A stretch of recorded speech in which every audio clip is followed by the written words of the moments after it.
जय गुरु जी। अनंतम अनंतम शुक्राना गुरु जी, अमृत वाला सत्संग पूछने के लिए।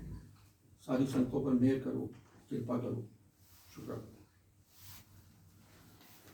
संगत जी जय गुरु जी। आज माहौल थोड़ा बदला, अरदास लग गई। और पहले तो जो वही लाइनों से शुरू करते हैं कि बहुत भाग्यों से, बहुत बड़े भाग्य होते हैं मनुष्य जन्म मिलता है। उसके बाद थोड़े भाग्य होते हैं, सुंदर परिवार मिलता है। थोड़े भाग्य होते हैं, हमारे मकान बन जाते हैं। थोड़े भाग्य होते हैं, हमारे व्यापार अच्छी मिल जाती है, नौकरी मिल जाती है। और बहुत बड़े भाग्य होते हैं, हमें गुरु परिवार मिलता है। और उसके बाद लास्ट में बहुत ही बड़े भाग्य होते हैं, बहुत ही बड़े भाग्य होते हैं, हमारे अच्छे कर्म होते हैं, हमें सत्संग की घड़ियां प्राप्त होती हैं। सत्संग हम रोज देख रहे हैं, सुन रहे हैं, महाराज करवा रहे हैं, अमृत वेला भी करा रहे हैं। रोज रोज हम अपना जीवन बदलते हुए देख रहे हैं। हमें रोज एक नई रोशनी, नया ज्ञान किसी भी माध्यम से महाराज दे रहे हैं। तो आज जो अरदास हम, ये तुम ठाकुर तुम पे अरदास, ये बहुत बारी सुनी है। तो आज उसमें मैंने भी सुनते सुनते अरदास में ये साफ समझा कि उसमें क्या था कि हम अरदास कर रहे हैं महाराज, हम भूले भटके हुए हैं, हम विकारों से घुरे हुए हैं, हम काम क्रोध माया से घिरे हुए हैं। हम पर कृपा करना, हमें इनसे बचाना, हमारे सिर पे हाथ रखना। इस अरदास में मेन जो इसका जो सार निकला कि हमें कुछ नहीं पता, आप ही ने हमारी बाह पकड़ ली है, आपने ही हमें विकारों से बचाना है, आपने हमसे सेवा सिमरन कराना है और आपका ही सिर पे हाथ रहेगा। तो हमारी ये जो जर्नी है, ये हमारी सोच है। तो इस अरदास में महाराज से यही अरदास हुई कि आपने हमारी बाह पकड़े रखना है। उसके बाद आज एक भजन चला, इबादत कर। बहुत सुंदर भजन है, बहुत बारी सुना है, बहुत बारी सुना है। पर कई बारी कोई बात है कि शब्द बानी हम रोज सुनते हैं, पर जुड़ते कई बारी उसमें मतलब कनेक्शन एक जब शब्द बानी से होता है वो कभी कभी होता है और सत्संग में कई बारी होता है। तो आज इबादत कर जब चल रहा था तो शब्द बानी ही महाराज का एक तरीका था हमें मैसेज देने का, हमें रास्ते दिखाने का। तो उसमें पहली लाइन ये शुरू हुई, इबादत कर किसी दी गल आज बंदी है तो किसी दी गल कल बंदी। तो ये हमें रोज यही मैसेज देख रहे हैं, हम संगतें आपस में शेयर करती हैं कि किसी की आज महाराज सुन लेते हैं, किसी की कुछ दिनों में सुन लेते हैं, और किसी दी कल बंदी है। कल मीन्स कई बार समय लगता है, हम पहले भी इस बात पर जिक्र कर चुके हैं। हम अरदास करते रहते हैं, आज हम भी कई मांग अंदर लेके ये चलिया कर पा रहे हैं, अमृत वेला कर पा रहे हैं, सत्संग करते हैं। एक मांग भी होती है कि महाराज मैंने ये चलिया रखा है, मेरी अरदास पूरी करना। अब वही बात है कि हम बार बार महाराज से सुन चुके हैं, टाइम उनके हाथ में है, किसी की काल बनती है तो बनेगी जरूर, हमें अपने प्रयास को जारी रखना है, बनेगी जरूर। दूसरी लाइन उन्होंने बोली कि अहंकार के ऊपर, कि अहंकार ना कर बंदिया, मिट्टी च राख हो जाना है। हम ये रोज सुन रहे हैं अहंकार को, इतनी बड़ा विकार है कि हम मैं करते रहते हैं, ये इकट्ठा कर रहे हैं, वो इकट्ठा कर रहे हैं, भागा दौड़ी में लगे हैं। पर उन्होंने समझाया उस शब्द की लाइन में कि अहंकार ना कर बंदिया, क्योंकि एक दिन मिट्टी च राख हो जाना है, तेरे नाल कुछ नहीं जाना, हम राख की ढेरी बन जाएंगे। हम देखते हैं शमशान घाट में जब होता क्या, जब वहां पहुंचते हैं तो कैसे बड़े छोटे सब शरीर एक इतनी सी उसमें आ जाते हैं मटकी में, तो राख बन जाना है। ये समझाने की कोशिश करते हैं महाराज शब्द बानी में कि ये मेरा मैं करना छोड़ो, और ये सिर्फ जो जाएगा, जो हमारे सिमरन, जो हमारे सत्संग, जो हमारी सेवा, या किसी का किया हुआ हमारा अच्छा कर्म, यही साथ जाएगा। उसके बाद उन्होंने बोला कि हमारे से तो जानवर अच्छे हैं, कि हमारी तो जो हम ये अपना शरीर जो कि बहुत अपने आप को गर्व करते हैं कि बड़ा शरीर है, सुंदर शरीर ये वो है, कि हमारा शरीर तो किसी काम का नहीं है, हमारे से तो जानवर अच्छे हैं, कि जिनकी कम से कम खल बनती है। और खल कहाँ का इस्तेमाल होती है हम सब जानते हैं। तो उसमें ये उन्होंने तुलना कराई कि हमारे से हमारे जानवर अच्छे हैं कि जिसकी खल बनती है। हम अपने अहंकार में रहते हैं, सुंदर शरीर जब से नश्वर हो ही जाना है। तो ये बात है। तीसरी लाइन में बताया कि कई बार दुखा का कारण इनसे रब से जोड़ती है। उस लाइन शब्द में था दुखादि कारण हम महाराज से जुड़ते हैं, कोई दुख आते हैं, और मोस्टली यही होता है हमारे जीवन में, चाहे हम गुरु महाराज से जुड़े, किसी भी कई होता तो नियम तो होता है कि आप बच्चे एक नियम में आप शिव पूजा कर रहे हैं, आप मंदिर जा रहे हैं, आप अपना करते हैं। और उस पर मेरे को एक बात याद आई कि हमने बचपन में देखा, और इस लेसन को भी हमें समझ में आया कि हम एक नियम में होते हैं, कोई शिव पूजा करते आए हैं, जल चढ़ाते आए हैं, मंदिर में जाते हैं, और कईयों का नियम है, शिव मेरा भी नियम था, महाराज ने बख्शा था कि मैं जल चढ़ाए बिना कभी मैंने आज तक बैटरी तक नहीं पी। महाराज जब से होश संभाली, महाराज ने ऐसी कृपा दी, ऐसी बुद्धि दी, ऐसी सद्बुद्धि दी कि मेरा एक नियम था कि मैं शिव जल को चाहे सुबह उठूं, लेट उठूं, किसी भी कारण से जब भी उठूं, पहले महाराज का जो भी सिमरन करके कोई भी पास में मंदिर होना, शिव को जल चढ़ा के आना, तब जाके बैटरी पीनी या नाश्ता करना। ये बड़ा कृपा रही। और वो तो पर अब अवस्था महाराज ने ऐसी बदल दी है कि मतलब वो एक किस्म से अवस्था में डाल दिया है कि मुझे कहना तो नहीं चाहिए, पर उनकी कृपा ही है कि अब कई साल हो गए मैं शिव जी को जल नहीं चढ़ा पाता हूँ, क्योंकि यहाँ तो मंदिर में जाना नहीं होता, क्योंकि वो एक ही रस में डूब गए हैं। जब इनके स्वरूप को देखते हैं, इनके जो कनेक्शन में जुड़े हुए हैं, तो बड़े मंदिर में ही सारी चीजें मिल गई, अपने जो स्वरूप में सब कुछ मिल गया, तो मेरा शिव जी को जल चढ़ाना बंद हो गया। पर महाराज ने इन्हीं के अंदर सब दिखा दिया है। साईं बाबा का भक्त हूँ, आज भी हूँ। शिरडी जाना छूट गया, माँ वैष्णो देवी जाना छूट गया। कई साल हो गए मुझे शिरडी गए हुए, कई साल हो गए वैष्णो देवी गए हुए, पर जब तक कनेक्शन नहीं था, जब तक वो अवस्था नहीं थी, तब हम भटकते ही रहे, क्योंकि हमारा वो भटकना बंद कर देते हैं। तो ये मेरे को इसमें याद आया कि ये हमें वो अवस्था देते हैं कि जब हमारी सोच बदलती है, जो ये सत्संग में हमारे को मिल रहा है, तो हमारा सिर्फ कनेक्शन एक, क्योंकि फिर एक इससे याद आ गया, अभी हमने जपजी साहब में महाराज से सुना, एक ज्योत है, एक निरंकार है, रूप अलग अलग हैं। आप राम, रहीम, कृष्ण, आप अल्लाह को मानो, किसी को आप मानते हैं, पर ज्योत जब इस ज्योत में हमें सब कुछ नजर आता है, तो हमारा भटकना बंद हो गया।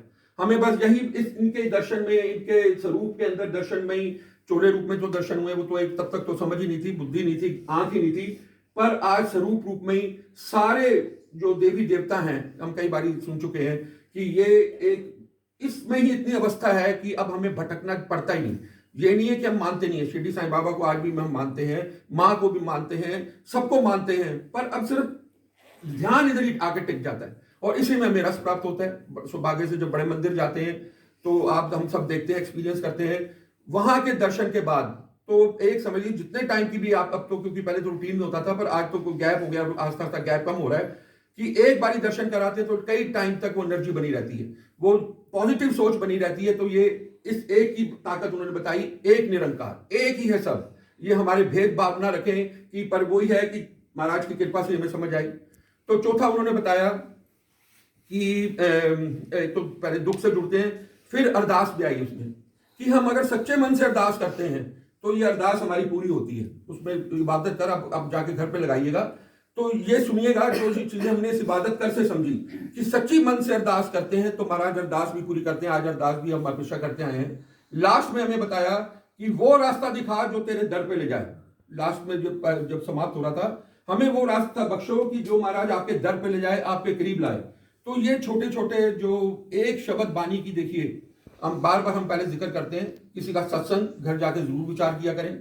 जब कोई शब्द बानी सुनते हैं तो शब्द बानी को एक, जैसे इस यहीं पे अगर आप कोई शब्द बानी सुनते हैं या घर पे कोई लगाए, उसको एक शब्द बानी को रोज कई 3 बार 4 बार पढ़े और सुने, आप देखेंगे कि आपको कितना इसमें अर्थ ज्ञान है। ये सिंपल तरीका महाराज हमें बता गए हैं। शब्द बानी की ताकत हमारी अंदर की नेगेटिविटी तो निकालते हैं, हमारी मैल धुलती है, और उसके बाद हमें इसमें ज्ञान, रास्ते, जवाब मिलते हैं कि महाराज की बख्शिश से हमें समझ आना शुरू हो जाता है कि शब्द बानी की कितनी ताकत है। उस टाइम पे वही लाइन फिर दोहराने की बात आती है। आंटी अंकल कहते थे महाराज अकी चलाता है पंजाबी, सानू को समझ नहीं आती। महाराज बार बार आज तक उनके इशारों में बोलते हैं, सुनो, समझने की लोड़ नहीं है, समझ अपने आप आएगी जब बुद्धि मिलेगी। और दूसरा, जब आप एक चीज को बार बार सुनेंगे तो आपको पंजाबी के ही वो सारे अर्थ भी समझ आ जाएंगे। कई आंटियों को तो हम ऐसे सत्संग में सुना कि जिनको पंजाबी जिंदगी में कभी आती नहीं थी, उनको पंजाबी का पता नहीं था, पर महाराज ने ऐसे शब्द बानी किए थे, उनको पंजाबी ऐसे समझ आने लग गई। वो कहती है मैं तो हैरान होगी, मैंने तो पंजाबी कभी समझी नहीं थी कभी, पर वो पंजाबी को समझने लग गई, पंजाबी में बात करने लग गई। तो ये महाराज की कृपा, ये इनकी लीला, यही जानते हैं, इनके तरीके हैं। अहंकार के ऊपर लास्ट में एक बारी कृष्ण भगवान बैठे और पहले दुर्योधन आया उनके पास, हाथ जोड़कर खड़ा हो गया चरणों में कि महाराज आप आज बड़े उदास क्यों लग रहे हो। कृष्ण महाराज को बोला दुर्योधन ने, क्योंकि ये देखिए अवस्था और दृष्टि की बात है। अब दुर्योधन ने कहा कि कृष्ण महाराज जी आप बहुत उदास बैठे हो आज। तो उन्होंने कहा ठीक है, लीला तो उनकी रची हुई थी। उन्होंने कहा बिल्कुल ठीक कह रहे हो दुर्योधन, आज मैं बहुत उदास हूं, क्योंकि आज मुझे सुबह से कोई ऐसा व्यक्ति नहीं मिल रहा कि मैं किसी को ब्लेस करना चाहता हूं। सुबह से मुझे कोई ऐसा व्यक्ति नजर नहीं आ रहा कि किसी को मैं ब्लेस करूं, मैं बड़ा उदास हूं। और उन्होंने कहा अच्छा। उतने में ही युधिष्ठिर आ गया। युधिष्ठिर ने कृष्ण महाराज बैठे उसी अवस्था में ही, उन्होंने कहा आज कृष्ण महाराज आप बड़े प्रसन्न नजर आ रहे हो। अब देखिए सोच की बात है। तो कृष्ण महाराज ने कहा ठीक है बिल्कुल, आज तो मैं बहुत प्रसन्न हूँ। आज इसलिए प्रसन्न हूँ कि आज मेरा मन कर रहा है मैं किसी को ब्लेस करूँ, आज मेरे को किसी को खुशी बांटने का मन कर रहा है। तो अब दोनों को उन्होंने कहा, कृष्ण महाराज ने दुर्योधन को कहा तू जा संसार में ढूंढ के ला कोई ऐसा व्यक्ति जो जिसमें कोई अवगुण ना हो, जिसमें कोई बुराई ना हो, और मैं उसको ब्लेस करूंगा। दुर्योधन ने कहा ठीक है, आज्ञा लेकर चला गया, मैं ढूंढ के लाता हूँ कोई व्यक्ति कि जिसमें कोई बुराई ना हो, जिसमें कोई अवगुण ना हो। वो चला गया। युधिष्ठिर को भी सेम कहा कृष्ण महाराज ने कि तू भी जा और जाके ढूंढ के ला कि ऐसा व्यक्ति कोई ढूंढ के ला जिसमें कोई अवगुण ना हो, जिसमें कोई विकार ना हो, और मैंने आज उसको ब्लेस करना है। दोनों निकल गए। थोड़े टाइम बाद दुर्योधन आ गया, महाराज मैंने तो सारी सृष्टि देख ली, मैं तो सारा घुमाया हूं अपने हिसाब से जो अवस्था से, मुझे इस धरती में ऐसा कोई इंसान नहीं लगा जिसमें कोई बुराई ना हो, कोई ऐसा व्यक्ति मिला जिसमें कोई विकार ना हो, सिर्फ मैं ही हूं जिस मेरे में बुराई नहीं है। उसने कहा कि मैं सिर्फ मैं हूं, मेरे में कोई बुराई नहीं है, अवस्था और सोच की बात है। और कृष्ण महाराज अब मुझे बख्श दो, मुझे अपनी बख्शिश दे दो, क्योंकि मैंने देख लिया, मुझे तो कोई बुरा आदमी ऐसा नहीं लगा कि जो जिसमें बुराई ना हो, तो मैंने तो ढूंढ लिया, मैं ही अच्छा हूं। अब युधिष्ठिर आया, वो खड़ा हो गया कृष्ण महाराज के आगे। उसने कहा मैंने सारी जगह घूम लिया, पर मैंने देखा कि सबसे बुरा आदमी मैं हूं, मुझे मेरे से बुरा कोई मिला नहीं, मेरे को तो सारे अच्छे नजर आते हैं। वही सोच दृष्टि, यही सोच बदलते हैं। वही हमने कल सुना कि ये सोजी देते हैं, ऐसे गुरु को शाबाशी है कि जो हमें सोजी बख्शे। तो वो सोच की बात थी। अब कृष्ण को दुर्योधन कह रहा है कि मेरे को बुरा आदमी ऐसे सारे बुरे नजर आते हैं, मैं ही अच्छा हूं। और युधिष्ठिर कहता है मुझे सारे अच्छे लगते आते हैं, मैं ही बुरा आदमी हूं।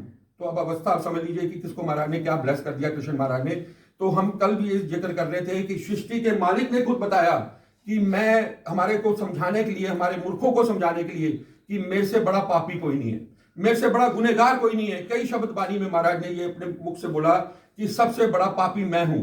हमें समझा रहे हैं कि जब उनके मुख से ये वचन निकल रहे हैं तो हमारी तो कोई औकात ही नहीं है, पर हम वही समझते हैं। कल भी जिक्र हो रहा था, माफी की बात है कि हमें अपना इंकार इतना है। कल भी छोटे से एग्जाम्पल में इंकार का कैसे टूटना नजर आया कि मैंने अपनी सोच बना ली कि मैं जल्दी पहुंच जाऊंगा और संगते तो आएंगी नहीं, मैं ही पहुंचूंगा। तो देखिए महाराज ने कैसी लीला रच दी।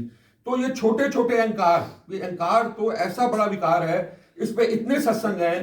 उन्होंने कहा काम वो हम संभाल लेंगे, क्रोध मुश्किल है पर वो भी हम संभाल लेंगे, काम क्रोध मोह, मोह भी हम संभाल लेंगे, काम क्रोध मोह माया, माया के जाल में भी, पर अहंकार से नहीं छूट पाएंगे। बड़े बड़े ऋषि मुनि, उनको अहंकार हो जाता है, मैंने इतना जप कर लिया, मैंने इतना तप कर लिया। हमारा अंदर से सबसे बड़ा जो विकार बताया गया है वो है अहंकार। तो अहंकार एक ऐसा विकार है जो हम कितने भी सिमरन अवस्था तो कभी आती है, पर हमारे अंदर वो बहुत जन्मों के साथ ये विकार पड़े हुए हैं जो हमारे सत्संग हो रहे हैं। अहंकार बड़े बड़ों में आ जाता है, बड़े सब में आ जाता है, हमारे में भी आता है, हमारे में तो रोज ही आता है। पर बस इन्हीं से यही अरदास रहती है कि महाराज इन विकारों से हमें निकालो। जैसे जैसे हम विकारों से निकलेंगे तैसे तैसे हमारा मतलब है कि इनसे जोड़ होगा। अब कई संगतें कहती हैं कि हम अंकल ऐसे जिक्र करती हैं कि अंकल मेरा ध्यान नहीं लगता, मैं सत्संग में भी जाता हूँ मन भटकता है, ध्यान इधर उधर। हमारा भी सबका ये हाल है, हमारे भी मन भटकते हैं, थोड़ी देर के लिए भी जुड़ जाते हैं, एक सेकंड के लिए, वही बड़ी कृपा है, पर हम भटकते रहते हैं। कोई सोच यहाँ पे आंखें बंद करके, कुछ यादें ऐसी आ जाती हैं जो कभी याद नहीं आती, आंखें बंद करके सत्संग में याद आ जाती है। तो हमें मतलब है कि क्योंकि उन्होंने फिर समझाया महर्षियों ने कि मन जो है, जो हमारे मन है, उन्होंने कहा इसको घोड़े का एग्जाम्पल दिया। उसने घोड़ा जब बीमार होता है तो उसको बड़ा पकड़ा जाता है, क्योंकि घोड़ा तो आपको पता है कि संभालना बड़ा मुश्किल है। वो तो अपनी उसकी एक फितरत है कि वो तो दौड़ता है और भागता है। उसको लोग 8-10 पकड़ते हैं घोड़े को जब वो बीमार होता है उसको दवाई देने के लिए, और घोड़ा ये सोचता है कि आज मेरे साथ क्यों ऐसा कर रहे हैं, मुझे क्यों ऐसी चीज दे रहे हैं, मेरे को, क्योंकि उसकी तो सोच है कि मेरे को ये क्यों दवाई दी जा रही है, पर कारण तो है कि उसको ठीक करना है। वही उन्होंने कहा कि हमारा मन भी ऐसा ही है, हमारा मन भी घोड़े की तरह भागता है। और जैसे जैसे ये दवाई, ये शब्द बानी दवाई है, जैसे जैसे दवाई हमारे अंदर जाती है वो हमारे मन की, जो हमारी अवस्था की, वो दवाई का काम करती है और हमारे मन को एक ठहराव देती है और पहचान देती है कि क्या शब्द बानी है, कैसे हम अपने मन को, चाहे थोड़ी देर के लिए, तो हमारा मन घोड़े की तरह भागता है। तो ये सिर्फ दवाई का काम करती है। अब दवाई तो हमें मिल गई, पर उसके साथ परहेज की भी जरूरत है। हमें दवाई मिल गई कि हमने शब्द बानी सुन लिया, हमने सत्संग कर लिया, हमने अमृत वेला कर लिया। एक उस अरदास में मेरे को एक लाइन भूल गई, उसमें भी कितना जिक्र आया, महाराज अमृत वेला बख्शना। आज जो हमने अरदास की उसमें अमृत वेला की कितनी वड्याई फिर आई लाइन में कि महाराज हम पे कृपा करना, हमें अमृत वेला भी बख्शना। तो अमृत वेला की देखिए हर जगह पे कहीं ना कहीं गुरबानी में तो समय समय पर पढ़ने पर अमृत वेला को बहुत बड़ी बखान है, वो बिरलों को बख्शी जाती है। तो ये दवाई के साथ परहेज की जरूरत है। परहेज क्या है? वही बात, हम अभी आज बैठे हैं इस एनवायरनमेंट में जब रहते हैं ना, मैं भी महसूस कर रहा हूँ, आप भी महसूस कर रहे हैं, कम से कम हमारे ये 2 घंटे हम दुनिया से अलग हो जाते हैं। हमें इस टाइम हमारे को, क्योंकि एक तो टाइम ऐसा है कि हमारे को तो कोई फोन कनेक्शन नहीं बना हुआ, कोई ऐसी सोच भी नहीं है किसी ने आना है किसी ने जाना है। यहाँ जब हमारे 2 घंटे, बहुत आंटियों ने शेयर किए हैं सत्संग, बहुत अंकलों ने, कि हमें वो 2 घंटे एक इसको कहते हैं प्रेजेंट मोमेंट, हमारा हमें पता नहीं कल क्या होना है, हमें पता नहीं पीछे क्या हो गया, पर ये 2 घंटे का सत्संग जब हम प्रेजेंट मोमेंट में करते हैं, हमारी सोच कितनी पॉजिटिव होती है। हमारे आस इसमें एक मैसेज मिलता है, साथ संगत का असर। हम इस देखिए संगत का असर बहुत है। आज एक सोच के लोग हम बैठे हैं, एक गुरु को मानने वाले बैठे हैं, किसी को माने वो अलग बात है, पर हम इतने पॉजिटिव होते हैं संगतों को देखकर। जब अपने उनके सत्संग सुनते हैं, आज मेरे साथ ये वड्याई हो गई, आज मेरे महाराज ने ये कर्म काट दिए, आज मेरे को दर्शन हो गए, कितनी हम पॉजिटिव होते हैं। वाकई में महाराज आपकी इतनी लीला, अगर आप किसी पे बख्शिए तो कभी वक्त आएगा हमारे पे भी बख्शेंगे। तो ये जो 2 घंटे हमारे प्रेजेंट निकलते हैं, ये हमारा एक ऐसा कर्म, ऐसा टाइम, वही बात है घड़ियां, यही हमारे जीवन का सार है, यही हमारी जरूरत है, यही महाराज पूरी करते हैं। तो कहने का भाव सिर्फ यही है कि सद्बुद्धि दें। और ये जो दवाई की बात थी, उसमें जो परहेज की बात थी, परहेज क्या है? परहेज वही है, काम क्रोध मोह माया निंदा ईर्ष्या, इन चीजों को जब तक हम नहीं संभालेंगे, हम सत्संग सुनते रहे, लेटते रहे, माथे टेकते रहे, मंदिर जाते रहे, पर वहीं पर फिर बाहर निकलकर या हम अपने उस नेगेटिव एनवायरनमेंट में जाकर फिर उसी के साथ जुड़ जाएं कि ये किसी की निंदा, किसी की ईर्ष्या, उसके पास वो क्यों है, मेरे पास क्यों नहीं है, अपनी शिकायतें, अपने रोने, अपना मतलब काम की विकार, या जो भी हम काम, क्रोध, मैं तो बार बार अरदास करता हूँ, मुझमें हम बहुत चीजें संभल गई हैं, पर अभी कोई, क्योंकि हम इस अवस्था के है ही नहीं, एक मामूली से इंसान है, बहुत परिवर्तन हो गया है, आप में भी हो रहा है, पर अभी भी बहुत ऐसे विकार हैं, 1 मिनट में क्रोध आ जाता है, 1 मिनट में इंकार आ जाता है, और कई चीजें महाराज ने संभाल ली हैं। पर बस यही अरदास है कि जब तक हम परहेज नहीं करेंगे, ये सत्संग जीरो हो जाएगा। दुआई के साथ हमें परहेज भी करना है। तो ये महाराज जी रोज किसी बहाने से, किसी वाणी के बहाने से, किसी सत्संग के माध्यम से ये हमें बताते हैं, बता रहे हैं, सॉल्यूशन हमें बताई जा रही है रोज, पर हम कितना उसको फॉलो कर पाते हैं, कोई बहाने में रहने वाली बात आएगी, कितना महाराज जी बहाने में रखें, क्योंकि तेरा बहाना डोर अपने हाथ छोड़ दीजिए, इनके हाथ, यही संभालेंगे आगे। बहुत बहुत शुक्रिया।